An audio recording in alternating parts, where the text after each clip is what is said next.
अभी हम जिस युग में जी रहे हैं, पुराणों और शास्त्रों के अनुसार इसे कलयुग कहा जाता है। कलयुग से पहले भी बहुत से युग हुए हैं। उन्हीं में से कुछ युग है त्रेता युग, द्वापर युग और सतयुग। त्रेता युग का अंत भी हुआ था और सतयुग का अंत भी हुआ था, और हम पुराणों की माने तो कलयुग का भी एक न एक दिन अंत जरूर होगा। बाकी युगों की कहानी हम किताबों और पुराणों में पढ़ते हैं, जो कि अब खत्म हो चुके हैं। लेकिन क्या आपने कभी सोचा है कि जिस युग में हम जी रहे हैं वह भी एक न एक दिन खत्म होगा? लेकिन अब हमारे सामने प्रश्न ये उठता है कि आखिर कैसे कलयुग का अंत होगा।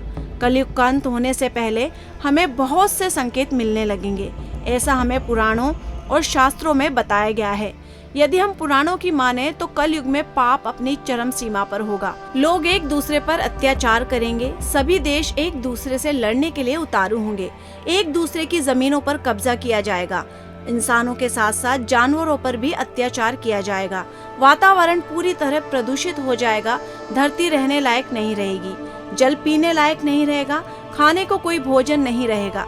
ऐसे में मनुष्य एक दूसरे का खून पिएगा, लालच अपनी चरम सीमा पर होगा, कोई किसी का सगा नहीं होगा, बाप बेटे को और बेटा बाप को मारेगा, स्त्रियों की कोई इज्जत नहीं करेगा, सभी लोग पैसों के पीछे भागेंगे, दुनिया में हाहाकार मच जाएगा। ऐसा माना जाता है कि जब कलयुग को 5000 साल पूरे हो जाएंगे तब गंगा नदी सूख जाएगी और जहाँ से वह आई थी वहाँ लौट जाएगी, और जब कलयुग को 10,000 वर्ष पूरे हो जाएंगे तब जमीन से अन्न उगना बंद हो जाएगा, पृथ्वी जलमग्न हो जाएगी, समुंदर सारी धरती को अपने अंदर समा लेगा, लोग पूजा पाठ करना और धार्मिक काम करना बंद कर देंगे, मनुष्य की तुलना पापियों से की जाएगी, मनुष्य की आयु घटकर 20 से 30 वर्ष रह जाएगी, चारों ओर पाप का बोलबाला होगा, सभी मनुष्य सात्विक जीवन छोड़कर तामसिक जीवन जीना शुरू कर देंगे, पृथ्वी के साथ साथ दुनिया का अंत होने लगेगा।